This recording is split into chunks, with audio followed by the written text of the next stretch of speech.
Alhamdulillah, asyhadu an la ilaha illallah wahdahu la syarika lahu wa asyhadu anna Muhammadan abduhu wa rasuluhu. Ala dila nabi abadah. Sahabat yang dimuliakan oleh Allah, alhamdulillah dengan izin Allah kita pada kesempatan hari ini kita masih bisa menghirup udara yang amat sangat segar sekali. Itu semua berkat dari rizki dari Allah Subhanahu wa Ta'ala. Sahabat yang dimuliakan oleh Allah, ada satu hadis yang disampaikan dari Anas bin Malik, bahwa kata Anas bin Malik, Rasulullah Sallallahu Alaihi Wasallam bersabda, Bismillahirrahmanirrahim, Walladzi nafsi biyadihi la yu'minu hatta yuhibbu li jarihi, yang artinya tidaklah sempurna iman seseorang sehingga dia mencintai orang lain sebagaimana dia mencintai dirinya sendiri.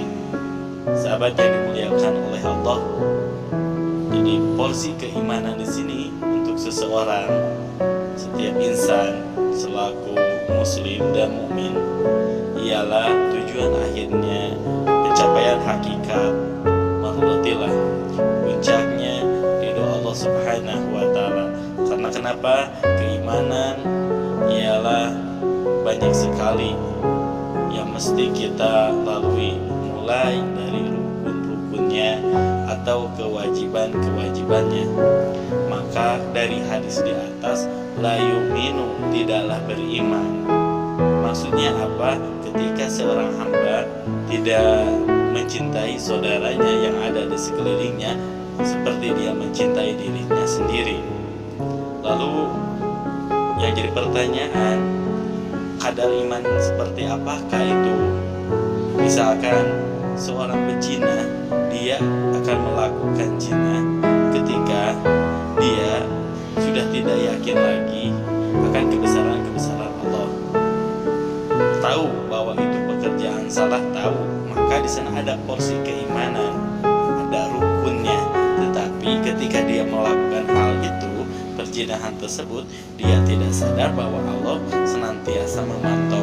Kedua, pencuri, kalau di mata manusia mungkin tidak ada yang mengetahui tentang perbuatan apa yang dia kerjakan, tetapi mesti dipahami bahwa Allah Maha melihat, Allah Maha mengetahui apa yang dilakukan seorang hamba, baik itu secara dohir, nampak, ataupun sembunyi-sembunyi.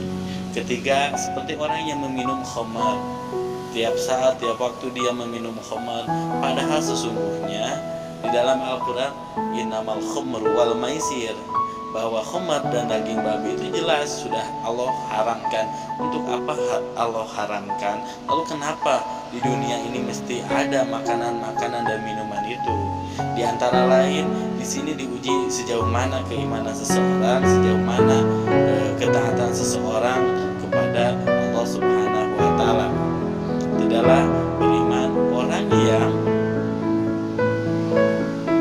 tidak merasa atau tidak bisa menjaga tetangganya yang ada di sekelilingnya, dari baik dari ucapan ataupun perbuatan.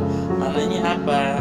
Kehadiran kita ini ketika ada di suatu tempat, lalu tetangga kita tidak merasa nyaman dengan kehadiran kita, mungkin dari ucapan kita yang mungkin menyinggung, atau dari tindakan kita yang terkadang membuat orang lain tersinggung juga, maka ini menjadikan satu bahan kajian bagi kita untuk dasar keimanan.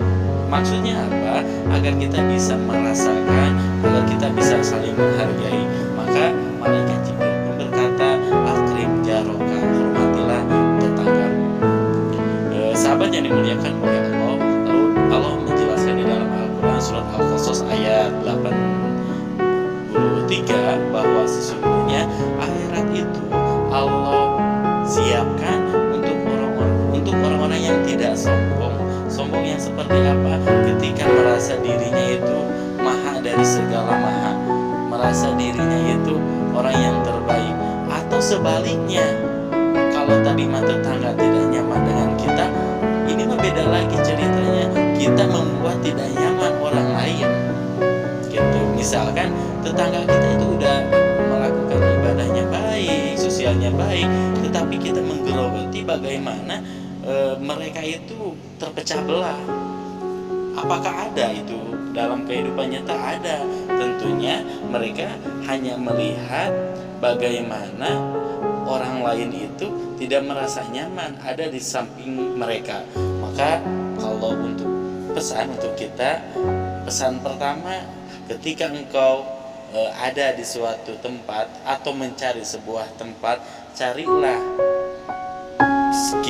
tetangga-tetangga kamu yang mana mereka tetangga kita itu seiman, seislam gitu kan. Karena kenapa? Ketika kita ada di lingkungan minoritas, tentunya kita mesti berjuangnya keras dan tentunya akan dilihat kadar keimanan kita. Yang kedua, ini yang paling bahaya ketika kita ada di lingkungan orang-orang munafikun.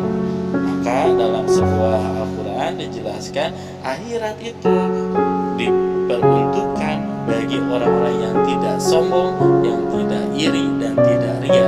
Karena ketika tiga penyakit sombong, iri, ria ini hinggap di dada manusia, maka yakin itu akan menjadi orang-orang yang tidak bermanfaat. Mana tempat yang terbaik bagi mereka? Ialah tempat yang kata Allah di dalam Al-Quran, yaitu syarrul bariyah, sejelek-jeleknya tempat kembali. Sahabat yang dimuliakan oleh Allah, maka pesan dari hadis ini ialah beriman, menghargai tetangga orang lain sebagaimana kita menghargai diri kita sendiri. Atau sebelum kita berucap atau kita bertindak, rasakan dulu apabila ucapan ini, apabila perbuatan ini